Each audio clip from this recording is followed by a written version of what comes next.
यही कारण रहा कि आज भारतीय जनता पार्टी को अपना विजन डॉक्यूमेंट जो घोषणा पत्र है उसे जारी करने में इतना विलंब हुआ। अन्यथा कोई कारण नहीं था कि जिस शख्सियत को 1 साल पहले पीएम इन वेटिंग घोषित कर दिया गया हो, उनकी पार्टी का जो so called PM in waiting या पीएम बनने के सपने देख रहे हैं, वे अपना विजन डॉक्यूमेंट ही घोषित नहीं कर पाए इस देश में। संविधान को आदर्श आचार संहिता को चुनौती देते हुए कि जब पहला फेज चालू हो चुका था असम का, उस दिन आप जारी कर रहे हैं। जी मिश्रा जी, आप बिल्कुल साफ गोई से बात करते हैं, बिल्कुल साफ साफ बातें करते हैं, इस बात के लिए आप जाने जाते हैं और कांग्रेस में भी कई लोग इस वजह से आपसे शायद दूरी भी बनाए रखते हैं क्योंकि बहुत साफ साफ आप बोल जाते हैं। पहले भी आपसे बातचीत होती रही। कारण क्या है मिश्रा जी कि भारतीय जनता पार्टी ने घोषणा पत्र जारी किया, सभी कांग्रेस के नेता इस पर टूट पड़े, इस पर अपनी अपनी प्रतिक्रिया देने लगे, लेकिन कारण क्या है कि राजनीति में अपना घोषणा पत्र छोड़कर दूसरे के घर में झांकना या दूसरे की थाली में क्या है और क्या परोसा जा रहा है या क्या परोसने की कोशिश की जा रही है उसका बखान करना, बजाय कि अपनी थाली की बातें कहना और अपनी बात रखना कि अपने घोषणा पत्र में क्या है, ये कांग्रेस क्यों नहीं करती, बजाय भारतीय जनता पार्टी का घोषणा पत्र को लेकर बार बार सवाल उठा रही? देखिए, कई मुद्दे तो भारतीय जनता पार्टी के घोषणा पत्र में ऐसे हैं जी जो कांग्रेस की कॉपी को पेस्ट किया हुआ है जी। जो आप कह रहे हैं कि कांग्रेस के नेता एक साथ टूट पड़ते हैं, उसका मेन कारण यही है कि भारतीय जनता पार्टी झूठे वायदों से देश को भ्रमित करती है जी। आज चर्चा की जाए, यदि आज जो उन्होंने अपने विजन डॉक्यूमेंट्स में कहा है राम मंदिर जी, कॉमन सिविल कोड आर्टिकल 370 तो राम मंदिर का मुद्दा देश की समस्या नहीं, भारतीय जनता पार्टी की समस्या है जी। जना कृष्णमूर्ति जी जब अध्यक्ष थे तब उन्होंने कहा कि भारतीय जनता पार्टी के मुद्दों से यह तीनों मुद्दों का कोई लेना देना नहीं है जी। मुरली मनोहर जोशी जी जब विश्व हिंदू परिषद के महामंत्री थे तब यह आंदोलन चलाया था उन्होंने, जब अध्यक्ष बने तब कहा कि भारतीय जनता पार्टी कोई कंस्ट्रक्शन कंपनी नहीं है, विश्व हिंदू परिषद मंदिर बनवाएगी जी। माननीय बंगारू लक्ष्मण जी आए तब उन्होंने कहा कि यह मुद्दे हमारी घोषणा पत्र में शामिल होंगे। अभी राजनाथ जी ने 4 महीने पहले कहा था कि यह मुद्दे हमारे घोषणा पत्र में शामिल नहीं होंगे, हमारा मुख्य मुद्दा विकास का होगा। और आज भी जब उन्होंने राम जन्मभूमि वाले मंदिर मस्जिद वाले मुद्दे पर अपना विजन स्पष्ट किया है तो उसमें स्पष्ट उन्होंने कहा है कि संविधान की भावनाओं के अनुरूप, तो देश तो यही कह रहा था, हर राजनीतिक दल यही कह रहा है, हर देश का वासी यही चाहता था कि जो संविधान निर्णय लेगा, कानून निर्णय लेगा, वो देश में भारतीय जनता पार्टी को पालन करना चाहिए। तब भारतीय जनता पार्टी कहती थी कि यह मुद्दा हमारी आस्थाओं का है। तो राम के नाम पर भाजपा व्यापार कर रही है और कॉमन सिविल कोड की बात कर रही है भारतीय जनता पार्टी। तो मैं आपके माध्यम से, आदरणीय पांडे जी के माध्यम से भाजपा के शीर्ष नेतृत्व से पूछना चाहूंगा कि कॉमन सिविल कोड की परिभाषा क्या? पहले आपकी जो मथुरा में भारतीय जनता पार्टी के प्रत्याशी है नत्यांगना, पहले उनका तो आपस में तलाक करवा दीजिए कि आप कॉमन सिविल कोड की बात करिएगा। क्यों भ्रमित कर रहे हैं आप देश को? जी चलिए, पांडे जी भी हमारे साथ जुड़े हुए हैं, उन्हीं से प्रतिक्रिया ले लेते हैं कि पांडे जी, मिश्रा जी जो कह रहे हैं, के मिश्रा जो कह रहे हैं, आप क्या प्रतिक्रिया देंगे इस पर? क्या आप उचित मानते हैं जो बातें कह रहे हैं मिश्रा जी?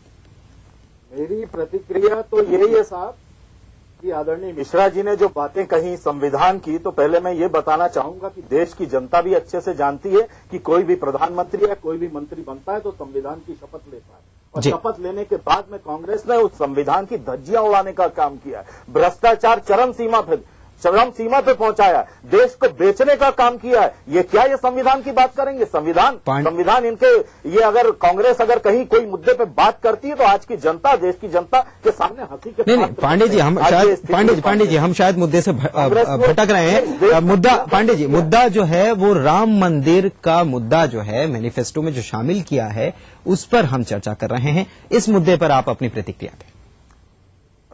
हाँ, राम मंदिर का मुद्दा है अगर मैनिफेस्टो में, तो उसमें उन्होंने संविधान के तहत अगर बात करी है कि जो भी कॉन्स्टिट्यूशनल लॉ के तहत होगा उसमें होगा, क्या गलत कहा है इसमें? पूरा देश यही कह रहा था, पूरा देश यही कह रहा था, देश भी यही कह रहा था। संविधान के तहत चलना चाहिए। आप कब उसे, कौन से संविधान के तहत चल रहा है? कब उसे आस्थाओं से जोड़ देते हैं, संविधान से जोड़ते हैं? ये भ्रष्टाचारी लोग अरबों करोड़ों का घोटाला करने के बाद में इस देश के सामने चुनाव लड़ने की हिम्मत कैसे रख रहे हैं? यही शर्म की बात है। आज जनता हंस रही है इनके चुनाव लड़ने से, कैंडिडेट्स के ऊपर हंस रही है। पांडे जी, यही आपसे पूछना चाहता हूँ, भ्रष्टाचार की दुहाई दे रहे हैं। पांडे मिश्रा जी आपको बताना चाहेंगे? पांडे जी से मेरा एक सवाल, मिश्रा जी, पांडे जी से मेरा एक सवाल है, आपको रोकना चाहूंगा। पांडे जी, इससे पहले भी एनडीए की सरकार रही, क्या कारण रहा कि राम मंदिर का मुद्दा जो आप कह रहे हैं कि सभी से सामंजस्य और संविधान को ध्यान में रखते हुए सबसे बात करते हुए इस मुद्दे को सॉर्ट आउट किया जाएगा और मंदिर बनाया जाएगा, पहले भी तो थी, आखिर क्या कारण रहा कि तब नहीं आप सामंजस्य बना पाए या संविधान के अनुरूप नहीं चल पाए? क्या कारण? सरकार पहले भी थी, एनडीए की सरकार में प्रधानमंत्री सड़क योजना जैसी भी कार्य योजनाएं बनी जो आज तक इतिहास में याद किया जाएगा। साहब, इनकी योजनाओं में, इनकी यूपीए की सरकार में तो भ्रष्टाचारी और महंगाई ने इतनी चरम सीमा पकड़ ली कि इसके बाद कोई मुद्दा ही नहीं बचता। साहब, आज जनता हंस रही, इनके वो त्राई कर रही है इस देश की जनता। ये क्या मैनिफेस्टो की बात करेंगे? नहीं, पांडे जी, मेरा सवाल ये था कि राम मंदिर, मेरा सवाल ये है कि राम मंदिर का मुद्दा तो एनडीए ने पहले भी जब चुनाव जीत कर आई थी सत्ता में, तब एनडीए के पास था, तब भी सामंजस्य की बात कही गई थी। आखिर क्या कारण रहा कि 5 साल शासन करने के बावजूद सामंजस्य नहीं बना पाए और अब फिर एक बार फिर से वही मुद्दा लेकर आ गए? तो क्या कारण रहा? क्या राम के नाम का इस्तेमाल किया जा रहा राजनीति के लिए? नहीं, इस देश को और इस देश की जनता को नहीं, कानून का सम्मान करना चाहिए। कोर्ट से ऊपर कोई नहीं है। संविधान के तहत अगर कोई काम होता है, उस संविधान के तहत राम मंदिर का मुद्दे का निर्णय होना चाहिए। तो क्या गलत कहा है इसमें? कोई वो वाली बात नहीं, संविधान के तहत बात करिए। नहीं तो 5 साल पहले भी तो शासन था, 5 साल का शासन आपका पहले भी तो रहा हुआ है ना, तो उस टाइम बात करती नहीं, 5 साल का शासन आपका रहा हुआ है, तो उस वक्त आपने क्यों नहीं सामंजस्य स्थापित कर लिया? सवाल ये है। लेकिन संविधान को क्रॉस करके संविधान की धज्जियां उड़ाते हुए भारतीय जनता पार्टी या भारतीय जनता पार्टी के शासन में कभी कोई काम नहीं किया गया। ये काम अगर कोई इस देश में कर सकता है तो वो कांग्रेस पार्टी है। जी, इसके लिए ना संविधान है, ना कोई सोच है, ना नीति है, ना नियत है। जी, चलिए मिश्रा जी और सुनील पांडे जी, आप दोनों हमारे साथ बने हुए हैं। एक सवाल देश में सुशासन की। जी, एक सवाल और मेरा आप दोनों से रहेगा। सबसे पहले पांडे जी, आपसे ही सवाल है कि जीएसटी के लिए सभी राज्यों को बीजेपी तैयार करेगी, गुड्स एंड सेल्स टैक्स के लिए। अगर इससे पहले बात की जाए तो केंद्र सरकार जब जीएसटी की बात कर रही थी, तब यही भारतीय जनता पार्टी की सरकार जो है वो इसका विरोध करती हुई नजर आ रही थी। अब आखिर क्यों जीएसटी के लिए राज्यों को तैयार किया जाएगा?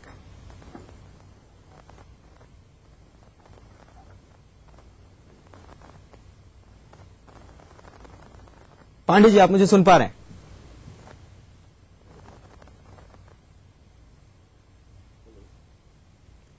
मिश्रा जी, आपको मेरी आवाज मिल रही है? चलिए, लगता है मेहमानों तक हमारी आवाज नहीं पहुंच रही है। लेकिन मुद्दा एक और है जीएसटी का, जिसके बारे में ये कहा जा रहा है कि भारतीय जनता पार्टी ने आज अपना जो मैनिफेस्टो जारी किया है उसमें जीएसटी के लिए सभी राज्यों को तैयार किया जाएगा और सभी को एक मत में लाया जाएगा। ये भारतीय जनता पार्टी ने अपने मैनिफेस्टो में बात कही है। लेकिन इसके पहले की अगर बात की जाए तो भारतीय जनता पार्टी ही, अगर मध्य प्रदेश की भी बात की जाए, क्योंकि मध्य प्रदेश में भी भारतीय जनता पार्टी की सरकार है, तो जीएसटी का मध्य प्रदेश से भी विरोध होता रहा है। ऐसे में सवाल ये उठता है कि आखिर क्यों जीएसटी के लिए तैयार करने की बात अपने मैनिफेस्टो में भारतीय जनता पार्टी ने कही है। इसके अलावा और एक मुद्दा है, काले धन को वापस लाने की पार्टी ने बात कही और इसके लिए विशेष टास्क फोर्स का गठन बनाने की बात भी कही है। इसको लेकर भी सवाल रहेगा कि कांग्रेस ने आखिर काले धन के मुद्दे पर क्यों अपना स्थिति साफ नहीं की, क्योंकि काले धन का मुद्दा जो है काफी वक्त से जो है चर्चाओं में रहा हुआ है।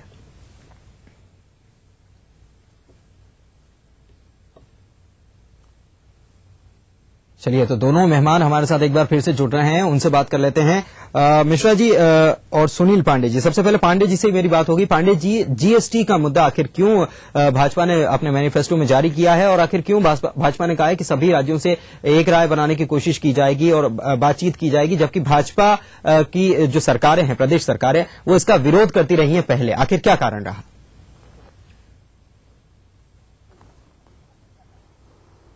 केंद्र की विसंगतियों के कारण इसका विरोध होता रहा होगा, लेकिन इस देश में आज की समय परिस्थिति के अनुसार ये मुद्दा ठीक है। इसके लिए अच्छा है, देश के हित में है और राज्यों के हित में है। और अगर केंद्र में भारतीय जनता पार्टी की सरकार बनती तो केंद्र और राज्यों का सामंजस्य अच्छा रहेगा। इस नाते इस मुद्दे को उठाया गया होगा और ये राष्ट्र के हित में है। पांडे जी, मेरे एक चीज समझ में नहीं आ रही, आप बार बार जो कह रहे हैं होगा, आप खुद ही क्लियर मुझे नजर नहीं आ रहे हैं। आप बार बार शब्द इस्तेमाल कर रहे हैं, होगा, ऐसा किया गया होगा। ये होगा का शब्द थोड़ा सा मुझे चुभ रहा है, क्योंकि साफ आप भाजपा नेता हैं तो आपको हर चीज खुलकर बतानी चाहिए। मिश्रा जी, मेरा एक सवाल है, काले धन के मुद्दे को लेकर भारतीय जनता पार्टी का ये कहना है कि वो इसके लिए एक विशेष टास्क फोर्स बनाएगी। कारण क्या रहा कि कांग्रेस ने इतना मुद्दा उछला, लेकिन उसके बावजूद कांग्रेस ने काले धन को लाने के लिए कोई प्रयास नहीं किए या नजर नहीं आए लोगों को, और अपने जो मैनिफेस्टो है कांग्रेस का उसमें भी काले धन के बारे में कोई जिक्र नहीं। क्या कारण?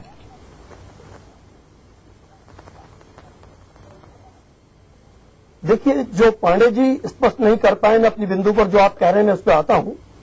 चाहे वो जीएसटी हो या एफडीआई हो, उन दोनों को लेकर भारतीय जनता पार्टी ने पहले उसका पूरा विरोध किया था। एफडीआई को लेकर भी आज उन्होंने स्पष्ट किया कि एफडीआई के तो समर्थक हैं, उसमें विदेशी निवेश हम नहीं करेंगे। अब रहा प्रश्न काले धन का, तो मैं बहुत विनम्रता से आपसे कहना चाहूंगा कि पहली बात तो नरेंद्र मोदी जी प्रधानमंत्री नहीं बनेंगे इस देश में, आज मेरी भविष्यवाणी है जी। यदि वो बन भी गए तो हमारी जो दूसरों देशों से हमारी संधि है, स्विस बैंक किसी भी सूरत में स्पष्ट कह चुकी है कि हम काले धन की जानकारी नहीं दे सकते हैं जी। भारतीय जनता पार्टी काले धन की शब्दों में बात कर रही है जी। वो यह स्पष्ट करे कि काला धन कैसे लाएंगे जी। बाबा रामदेव के कहने से काला धन वापस नहीं आएगा जी। भारतीय जनता पार्टी के विजन डॉक्यूमेंट से काला धन नहीं आ पाएगा जी। आपने जितनी घोषणाएं की हैं उनका इम्प्लीमेंटेशन कैसे होगा, देश यह जानना चाहता है। आप कहते हैं भ्रष्टाचार की बात आप कह रहे हैं कि भ्रष्टाचार हम खत्म करेंगे।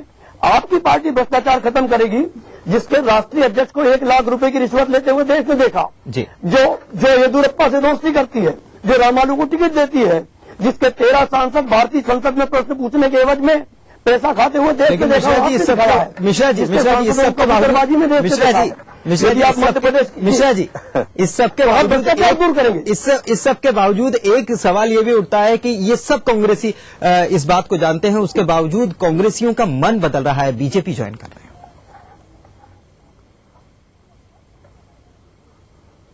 देखिए, मैं स्पष्ट कर दूं कि राजनीति में 2 तरह के लोग होते हैं जी। एक वे जो समर्पण, आदर्शों और बलिदानों के पर्याय होकर कांग्रेस पार्टी में काम कर रहे हैं जी। दूसरे वे हैं जो राजनीतिक दल को विलासिता, वैभव और यासी का माध्यम समझते हैं जी। तो जो लोग जा रहे हैं जी, उनको भी मैं कहना चाहूंगा कि अब वहीं रहें जी। और जो लोग जाने की इच्छा रखते हैं जी, वे लोग भी जाना चाहें तो चले जाएं जी। क्योंकि कांग्रेस पार्टी इतना बड़ा समुद्र है जी। और जो लोग कह रहे हैं जी कि कांग्रेस पार्टी डूबता हुआ जहाज है जी, वो लोग भ्रम पाले हुए हैं जी। हमारी 128 वर्षों पुरानी शाखाएं आज भी इतनी मजबूत हैं कि हमें किसी से प्रमाण पत्र लेने की आवश्यकता नहीं है। चलिए, और जो जा रहे हैं जी, वो व्यावसायिक हितों को लेकर जा रहे हैं, हमें उसका कोई रंज भी नहीं है जी। चलिए, शुक्रिया आप दोनों का इस चर्चा में हिस्सा लेने के लिए। भारतीय जनता पार्टी ने आज अपना घोषणा पत्र जारी किया और इसी मुद्दे पर आज हम चर्चा कर रहे थे। इस मुद्दे पर हमने भारतीय जनता पार्टी की तरफ से भी प्रतिक्रिया लेने की कोशिश की कि क्या सोचती है भारतीय जनता पार्टी, लेकिन भारतीय जनता पार्टी के नेता कहते हैं कि घोषणा पत्र इतना बड़ा मुद्दा नहीं है। घोषणा पत्र को उन्होंने सेकेंडरी बताया है और नरेंद्र मोदी की हवा को उन्होंने प्राइमरी लेवल पर रखा है। इसके अलावा कांग्रेस जो है वो निशाना साध ही रही है, लेकिन ये बात अलग है कि कांग्रेस के नेता जो हैं बीजेपी में ज्वाइन कर रहे हैं। कांग्रेस कह रही है कि अगर उन्हें बीजेपी रास आती है तो वो जा सकते हैं, क्योंकि मौका परस्त कांग्रेस उनको कह रही है। हालांकि ये बात अलग है, बहुत बड़े बड़े नेता, दिग्गज नेता जो हैं वो सारे के सारे कांग्रेस के बहुत सारे नेता जो हैं वो बीजेपी ज्वाइन कर रहे हैं। क्या सभी मौका परस्त थे या वक्त की डिमांड को देखते हुए उन्होंने ये फैसला लिया, ये आने वाला वक्त बताएगा। फिलहाल दोनों मेहमानों का हम शुक्रिया करेंगे। के मिश्रा जी, आप आए, हमसे बातचीत की, साथ ही में सुनील पांडे जी, भाजपा नेता जो हैं,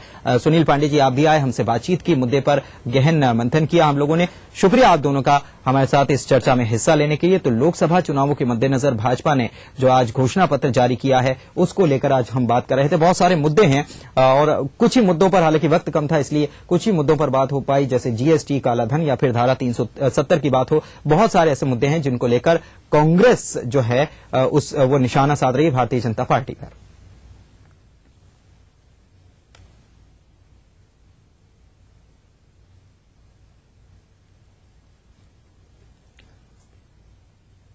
चलिए, रुक रहे हैं छोटे से ब्रेक के लिए, जल्द लौटेंगे।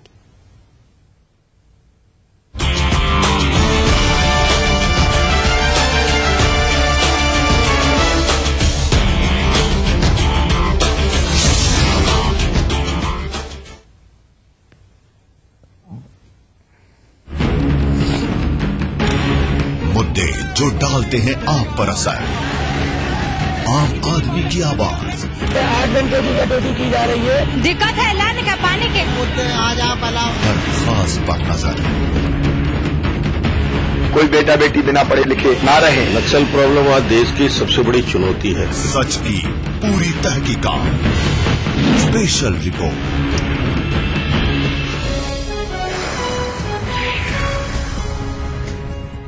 When moods change, I change. I'm always changing. Panasonic air conditioner Econavi technology के साथ जो इंटेलिजेंटली सेंस करे, एडजस्ट करे और 65% तक की बचत करे। It's one touch to change the future. A better life, a better world. Panasonic। ये नहीं है कोई परियों की दास्तां, ना ही सास बहू की है ये कहानी। ये दास्तां है सच्ची वारदातों की, दिल दहला देने वाले अपराधों की। करेंगे हम पर्दाफाश ऐसे वाकयात का, दास्ताने जुर्म।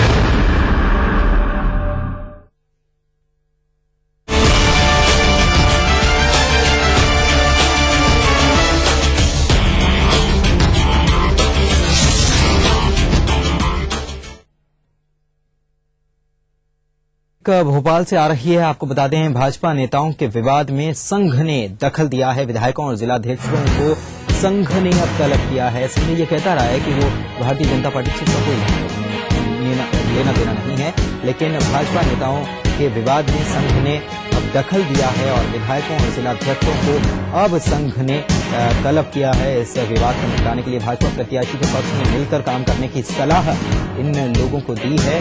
संघ नेता रामदत्त और दीपक शर्मा ने भाजपा नेताओं की क्लास ली है, बैठक ली है और ये समझाइश इन लोगों को दी है। जबकि संघ जो कहता आया है कि भारतीय जनता पार्टी से उसका कोई खास लेना देना नहीं है, उसकी विचारधारा केवल राष्ट्रीय विचारधारा है।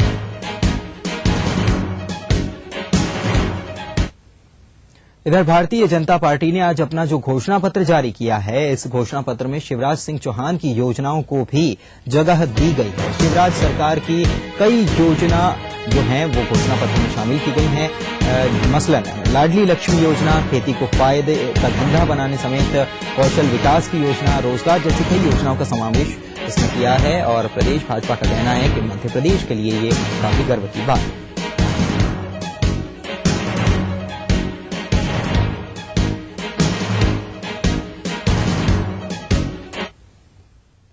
तो इस प्रस्तुति में इतना ही। आगे है अपना एमपी, मेरे साथ आप बने रहिए।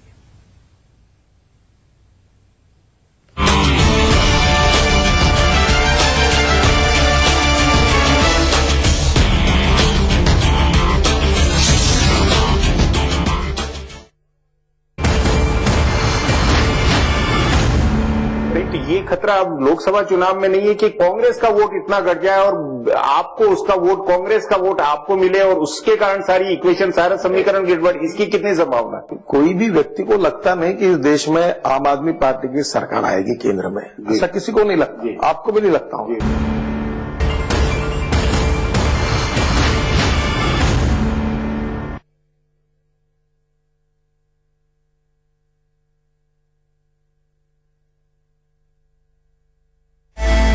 अच्छी लगती है अपनी संस्कृति, अच्छा लगता है अपनों का साथ। देश दुनिया की हजारों खबरों में अच्छी लगती है अपने प्रदेश की खबरें, जिसमें होता है अपनेपन का एहसास। देखिए अपना एमपी इस समय पर।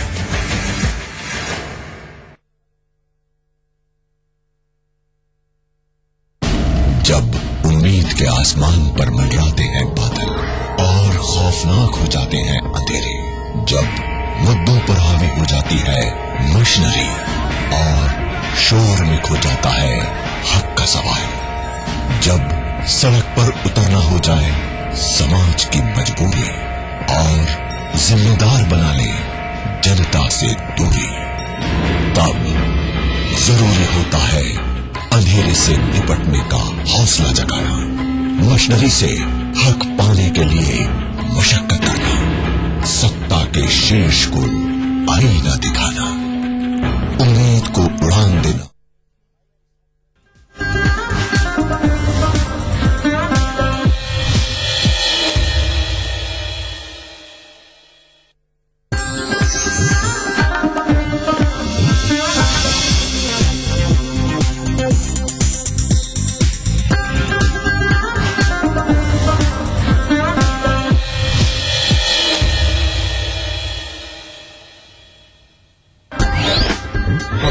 शिवराज सिंह चौहान ने छिंदवाड़ा के सांगाखेड़ा में केंद्र सरकार को लिया आड़े हाथ। सीधी, सतना और छतरपुर में राजनाथ सिंह ने किया चुनावी सभा को संबोधित। भाजपा के घोषणा पत्र में शिवराज सरकार की कई योजनाएं शामिल। लाडली लक्ष्मी, खेती को फायदे का धंधा बनाने जैसी कई योजनाओं का समावेश। कांग्रेस ने बताया नई बोतल में पुरानी शराब। केंद्रीय मंत्री कमलनाथ ने छिंदवाड़ा के समरवाड़ा और बालाघाट में किया धुआंधार चुनाव प्रचार। शिवपुरी में प्रदेश सरकार पर बरसे ज्योतिरादित्य सिंधिया। ग्वालियर में कार्यकर्ताओं की गुटबाजी से खिन्न सत्यदेव मंच से उतरे। बैतूल से बेटिकट राहुल चौहान ने उधेड़ी पार्टी की बखिया। कांतिलाल भूरिया ने कार्यकर्ताओं को कहा पापी। और ऐन वक्त पर रद्द हुई नरेंद्र मोदी की 3D सभा। सुषमा स्वराज ने सतना में चुनावी सभा को किया संबोधित। केंद्र सरकार पर साधा निशाना।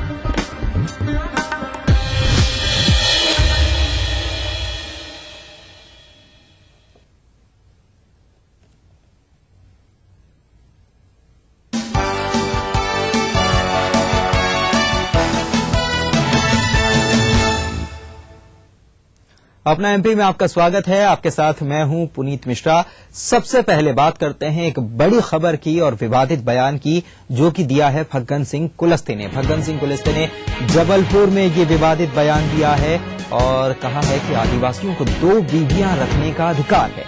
शाहपुरा में जनसभा कर रहे थे, इस दौरान ये उन्होंने बयान दे दिया। भाजपा के मंडला से लोकसभा चुनाव के जो चुनाव हो रहे हैं उसके प्रत्याशी फग्गन सिंह कुलस्ते हैं, भारतीय जनता पार्टी के प्रत्याशी हैं।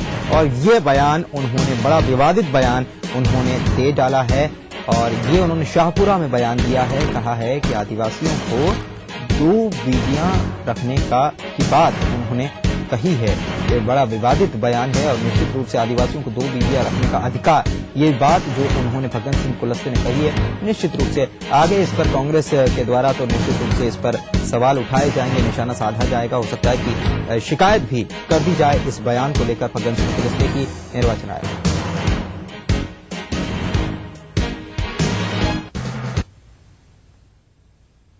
चलिए आगे बढ़ते हैं, बात करते हैं मुख्यमंत्री शिवराज सिंह चौहान की, जिन्होंने आज छिंदवाड़ा के सांगाखेड़ा में चुनावी सभा की और यहां पर केंद्र सरकार को आड़े हाथों लिया।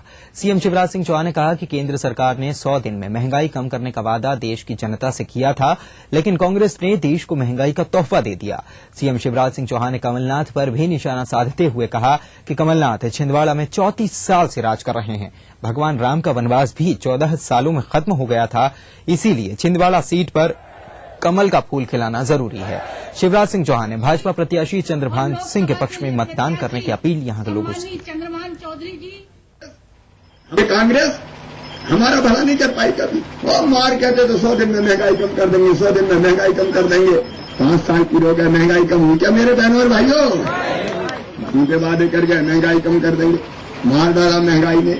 आज महंगाई डाइन खाए जात है, यह हालत हो गई है, जीना मुश्किल हो गया है। कहाँ की महंगाई कम कर दी, गरीबी कम कर देंगे, गरीबी कम नहीं हुई। अरे गरीबी कम करना है तो जो मैंने तरीके बताए उन तरीकों पे काम करो। किसान जो फसल पैदा करता है 0% ब्याज पे कर्जा दो, पूरे हिंदुस्तान में गेहूं बिकेगा 1400 रुपया कुंटल, लेकिन आप जो पैदा करोगे उसको खरीदूंगा 1550 रुपया कुंटल, ज्यादा पैसा भेजना। इधर भारतीय जनता पार्टी के राष्ट्रीय अध्यक्ष राजनाथ सिंह ने आज सीधी में चुनावी सभा की और यहां उन्होंने कहा कि वो देश बनाने के लिए वोट मांगने आए हैं। जहां तक मोदी का प्रश्न है तो आजाद भारत के इतिहास में आज तक जितने राजनीतिक आक्रमण मोदी पर हुए उतने किसी राजनेता पर नहीं हुए। जहां तक नरेंद्र भाई मोदी का प्रश्न है, आप सभी जानते हैं आजाद भारत के इतिहास में आज तक किसी राजनेता पर इतने राजनीतिक आक्रमण कभी नहीं हुए होंगे जितने राजनीतिक आक्रमण 12 वर्षों में नरेंद्र भाई मोदी के ऊपर हुए हैं। लेकिन मुझे ऐसा प्रतीत होता है जब विधाता को किसी से बड़ा काम कराना होता है तो उसकी कड़ी से कड़ी परीक्षा लेता है। शायद 12 वर्षों तक लगातार विधाता ने भी नरेंद्र भाई मोदी की कड़ी परीक्षा ली, लेकिन जैसा माहौल नरेंद्र भाई मोदी के पक्ष में हिंदुस्तान में दिख रहा है उससे मैं इस नतीजे पर पहुंचा हूं कि विधाता की परीक्षा में वो पूरी तरह से उत्तीर्ण हो गए हैं, पास हो गए। मध्य प्रदेश की शिवराज सरकार की कई योजनाओं को भाजपा ने ज्यों की त्यों अपने चुनावी घोषणा पत्र में शामिल किया है। भाजपा ने जो घोषणा पत्र आज जारी किया उसमें शिवराज के आईडीए की भरमार है। दुनिया भर में तारीफ बटोर चुकी शिवराज की लाडली लक्ष्मी योजना को भाजपा ने देश भर में लागू करने का इरादा जताया है। केंद्र में भाजपा सरकार बनी तो अब पूरे हिंदुस्तान की बेटियां लाडली लक्ष्मी बन जाएंगी। इसी तरह से खेती को फायदे का धंधा बनाने की प्लानिंग को भी भाजपा के घोषणा पत्र में जगह दी गई है। तीसरी बार सरकार बनने पर शिवराज ने मध्य प्रदेश में औद्योगिक क्रांति और मध्य प्रदेश के उत्पादों को इंटरनेशनल ब्रांड बनाने का ऐलान किया था। भाजपा ने इसी तर्ज पर ब्रांड इंडिया कहा है। युवा और महिला उद्यमियों की घोषणा भी मध्य प्रदेश से ही उठाई गई है। हाँ, मध्य प्रदेश की काफी योजना है और इस बात की हमको प्रसन्नता है कि मध्य प्रदेश की योजना इसमें जो थी वो पूरे देश में लागू होगी। ये हमारे घोषणा पत्र में ही हमारे राष्ट्रीय नेता माननीय राजनाथ सिंह जी या अन्य नेता जब भी प्रदेश में आते थे, शिवराज सिंह जी की मध्य प्रदेश की शिवराज सिंह जी की सरकार की योजना को बेहद सराहते थे और वो उन्होंने भी बार बार कहा है कि जब हमारी केंद्र में सरकार बनेगी हम इन योजनाओं को केंद्र में भी लागू करेंगे और पूरे देश को उसका लाभ देंगे। ये हमारे लिए प्रसन्नता की बात है, गौरव की बात है। इधर भारतीय जनता पार्टी ने अपना घोषणा पत्र जारी किया तो कांग्रेस को एक और मौका मिल गया भारतीय जनता पार्टी पर निशाना साधने का। कांग्रेस के नेता इसे नई बोतल में पुरानी शराब बता रहे हैं। भोपाल में प्रदेश कांग्रेस उपाध्यक्ष माणक अग्रवाल ने कहा है कि घोषणा पत्र में ऐसा कोई कॉन्क्रीट कार्यक्रम नहीं जिससे लोगों को ये पता चल सके कि इतने दिनों में पानी और इतने दिनों में मकान मिल सकेगा।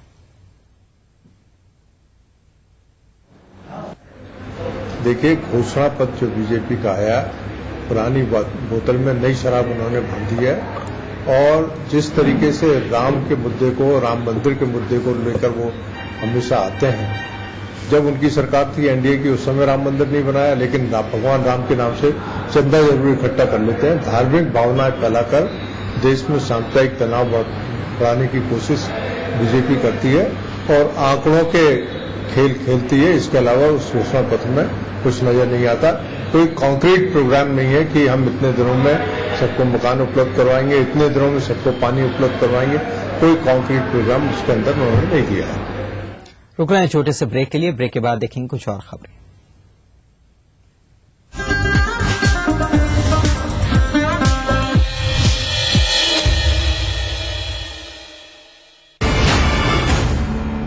आज नरेंद्र मोदी को प्रधानमंत्री पद के सबसे करीब माना जा रहा है और उन्होंने अपना पहला इंटरव्यू पिछले दिनों ईटीवी को दिया। नरेंद्र मोदी एक मास्टरमाइंड मीडिया स्ट्रेटेजिस्ट हैं। वे मीडिया का उपयोग करना जानते हैं।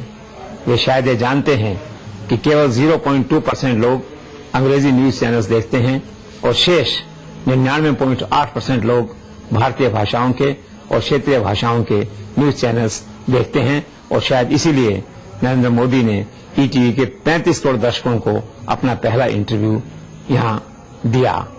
आज सचमुच नरेंद्र मोदी एक पहेली बन गए हैं। आज जनता के बीच, मतदाताओं के बीच और मीडिया के बीच हर कोई यह जानना चाहता है कि आखिर नरेंद्र मोदी का इतना क्रेज कैसे है और क्यों है। फिलहाल दर्शकों की जबरदस्त मांग पर आज शाम हम फिर इस इंटरव्यू को रीटेलीकास्ट कर रहे हैं। दर्शकों की बेहद मांग पर एक बार फिर मोदी का सुपर एक्सक्लूसिव इंटरव्यू सिर्फ ईटीवी पर। बहुत सारे प्रदेश, उसमें 672 जिले, हर जगह 24 घंटे तैनात है हमारा कैमरा हर उस खबर के लिए जिससे वास्ता हो आपका। हिंदू मुसलमान सिख ईसाइयों के अंदर दीवार खड़ी करने का काम हो रहा है। जनता नहीं सहेगी। पूरा एंटी करप्शन को खत्म किया हुआ था इन लोगों ने। सच्चाई देखिए, 3 गुना ज्यादा सत्य हमने बनाई। काम करने नहीं देना चाहते। कश्मीर के मसले को सियासी सतह पर देखा जाए, सरकार बचे या गिरे हम पीछे हटने वाले नहीं है। जिसका असर हो आप पर। टैक्सेस हैं जो परेशान करते, चिल्ला रहे, कोई नहीं सुन रहा है। जिस खबर का असर है पूरे राष्ट्र भर में, राष्ट्रीय समाचार।